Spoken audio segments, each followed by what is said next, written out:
exportações de carne suína batem recorde em setembro. Já a carne de aves teve uma leve queda, mas o patamar de vendas externa continua alto. Setembro teve o melhor resultado em 11 meses. O projeto de isenção do imposto de renda até R$ 5.000 será votado no Senado em 30 dias. A garantia do relator, Renan Calheiros. Você acompanha essas notícias agora aqui com a gente no Agromanhã. A recente ligação entre o presidente Lula e o norte-americano Donald Trump reacendeu as expectativas em torno das relações comerciais entre Brasil e Estados Unidos, que já tem 201 anos, hein? Especialmente para o setor de café, afetado pelo tarifaço. Ao mesmo tempo, os dados da balança comercial de setembro mostram queda de 20% nas exportações para os Estados Unidos e aumento de quase 15% das vendas para a China. Vamos analisar agora o impacto dessas movimentações com o diretor de Comércio Internacional da BMJ Consultores, José Pimenta, que está aqui do meu lado. José Pimenta, bom dia, tudo bem? Valteno, bom dia. Bom dia a todos. Bom, é óbvio que antes mesmo do tarifaço, a gente já percebia um movimento de aumento de vendas de carne para os Estados Unidos, para o México, para a Argentina. E a China também estava comprando. O tarifaço deu uma repaginada um pouco nisso, mas a gente já vinha nessa trajetória de crescimento das nossas exportações, não é verdade? Já vinha assim, Valteno, e é importante, acho que o telespectador ter isso em mente, né? Quando a gente olha para esse tipo de produto, né, commodities, para produtos de proteína animal, o bicho fica alojado no campo, ele tem um tempo, obviamente, de manejo, de engorda até o abate, e ele precisa, obviamente, encontrar um mercado, né? Os produtores, as empresas precisam correr, se não tiverem já algum embarque fechado, fechar esses embarques. O que o tarifaço trouxe para, sobretudo, aí o setor de carne bovina, e para uma pequena parte da carne suína também, mas sobretudo carne bovina em larga escala, foi fazer com que os produtores, né, as empresas tivessem que reorientar essas exportações, né, de maneira rápida. E assim o fizeram, né? Olharam para México. O México já é o top 3 aí, maior comprador de carne bovina do Brasil. A China, que sempre foi um comprador, sobretudo nos últimos anos, né, um comprador assíduo também de proteína bovina do Brasil, passou a comprar mais. O Brasil tem olhado para outros mercados no Sudeste Asiático que tinham uma tradição não tão elevada de consumo de carne bovina, que tem aumentado, né? Estamos falando do Sudeste ali, Filipinas, Vietnã, Malásia, Indonésia, entre outros. Então, assim, note que você tem um crescimento nessas regiões, né? Mas sobretudo focado em China, né? Acho que China e México são os principais países que passaram a comprar com o advento do tarifaço. O que esperar a partir daí? Obviamente que você tem uma questão de preço, então a própria recente manifestação do presidente da BIEC, né, o Perosa, disse, olha, é importante olhar para essas reconfigurações, essas reorientações de rota, mas também você tem o efeito preço. Os Estados Unidos são um mercado que pagam bem, então como que a conta fecha? A gente tem esse dilema entre volume e rentabilidade sempre na cadeia de proteína, né? Sempre existiu. Então, é importante olhar assim para outros mercados, mas também com rentabilidade, com manutenção do volume, já falei, porque o bicho fica alojado, mas as negociações têm que seguir um compasso rápido para que haja normalização nessas rotas também para os Estados Unidos, Valtenor. Eu acho importante você falar isso, porque às vezes a gente dá a notícia, os Estados Unidos não compraram e a gente continua crescendo. Não, é importante o mercado americano por tudo isso que você falou. Pagam direitinho, tem previsibilidade. A gente, claro, faz negócio com outros países que não tem uma contabilidade tão clara, mas é importante a gente vender e o Brasil vem conquistando esses mercados. Agora, no caso da carne, por exemplo, é óbvio que não dá para você, do dia para a noite, pegar um navio, não deu aqui e vai para cá. Não, é preciso a logística de portos, existem países que têm exigências com relação, por exemplo, a questão halal, por exemplo, que a gente segue bem exportando para os países muçulmanos. Então a gente tem que readequar essas coisas, não é do dia para a noite, não é como você pega é meio complicado, né? Tem que ter o porto, tem que ter a logística, eles vêm cá para olhar, fiscalizar, aí depois é que você manda. Então isso demora tempo. O certo é que o Brasil já vinha vamos dizer, nesse ritmo de aumento de exportações, a gente está vendo, mas é preciso continuar as negociações com os Estados Unidos. E aí eu te digo, é importante o papel, eu não sei, me falaram, você também esteve nos Estados Unidos ajudando a fazer essas negociações, conversando lá, parece que isso ajudou rápido, quer dizer, foi o primeiro passo para que houvesse depois vamos dizer assim, esse afrouxamento até o Lula falar com o Trump, vai falar novamente, mas antes vocês estiveram lá, fazendo um lobby grande, né, em torno do produto brasileiro.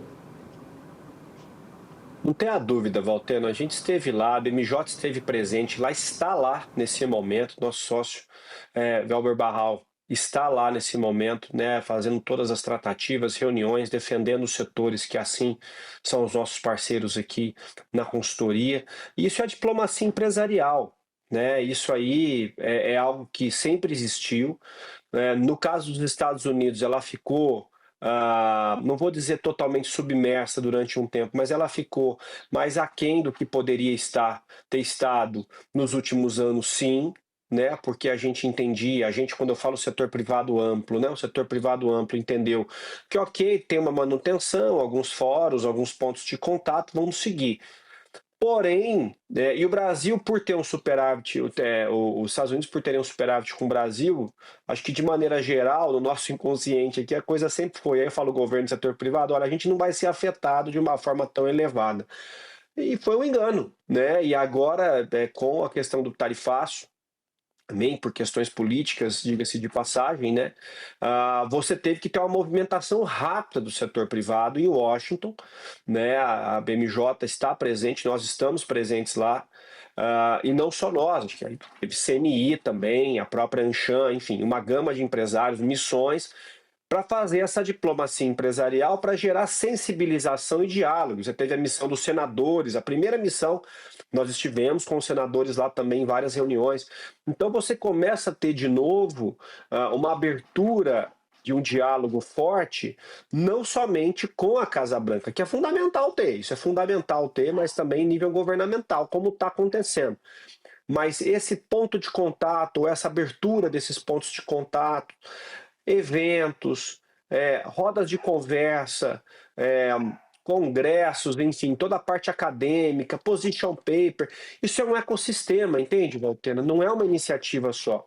E o setor privado, ele tem um papel fundamental de mobilização, né? Porque a gente está lá, estamos conversando com os nossos clientes lá, que estão lá na ponta sentindo o efeito, fazendo todo o trâmite de informações Brasil e Estados Unidos com as contrapartes públicas e privadas também.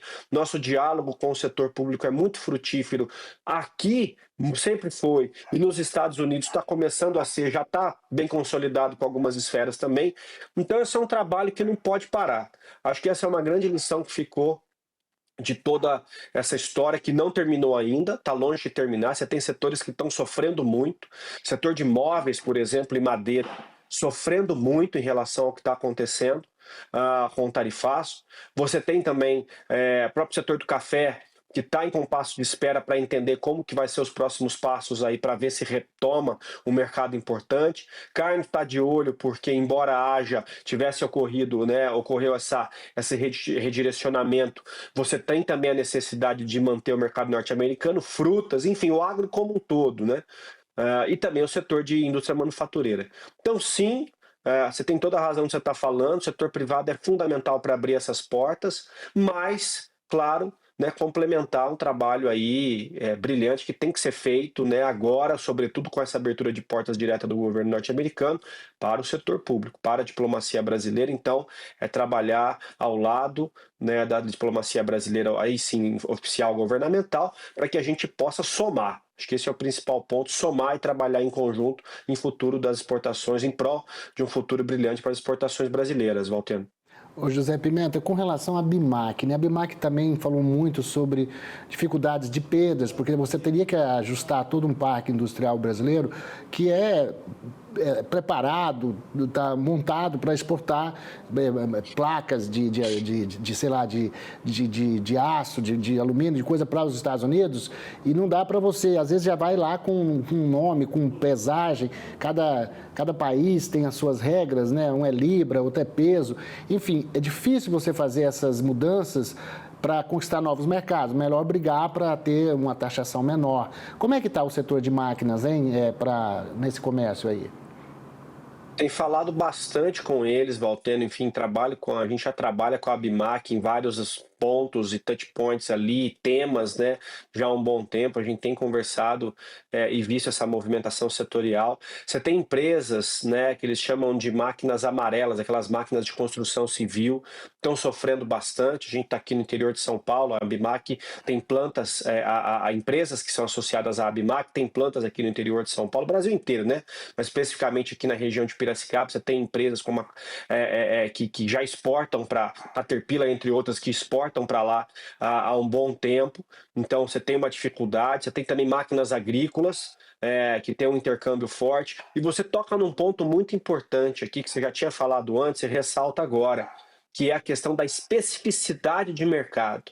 Então, o mercado norte-americano tem algumas especificidades em termos de certificação, métrica, critérios de normalização que são muito particulares do mercado norte-americano. Então, uma empresa para estar apta para exportar para o mercado norte-americano, ela não consegue num dia, né, estar apta em um mês, quiçá um ano, né, para estar apta para exportar para o mercado norte-americano. Então, quando consegue isso, você já tem um intercâmbio muito forte, entra pedido, né, você tem já um horizonte de previsibilidade, porque foi tão difícil conseguir, né, e assim você conseguiu entrar no mercado norte-americano. Então, quando você tem essa interrupção por conta tarifária, você não consegue simplesmente direcionar isso. Então, é um setor também que tem sofrido, eu vou dizer mais pontualmente em nível de segmentos, mas são segmentos importantes que, obviamente, estão fazendo as empresas não só fazer pressão nos Estados Unidos, aí do ponto de vista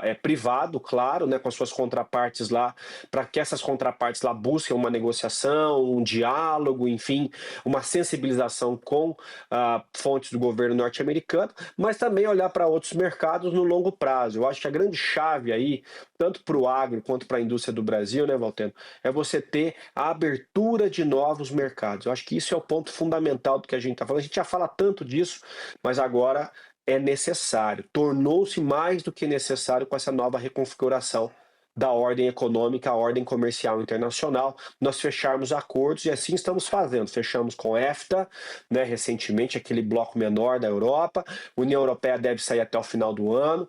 Conversas avançadas para formalização, internalização completa, ratificação do acordo com Singapura. Estamos olhando também com carinho para Canadá e para México. O Oriente Médio está começando a gravitar de uma forma mais forte. O setor privado tem obrigação de apontar mercados para que o governo deva negociar. Valteno. Também Japão, Coreia do Sul, né, que também está na nossa mira aí, né, com relação à questão da carne, são mercados consumidores importantes. Que também pagam, enfim, todos pagam, mas a gente gosta de fazer negócio com quem tem previsibilidade, de preferência... Pagar mais. E também regimes democráticos, né? Que às vezes é mais fácil, né, você fazer isso, porque você tem... É mais fácil. Democracia é uma coisa boa para fazer negócios.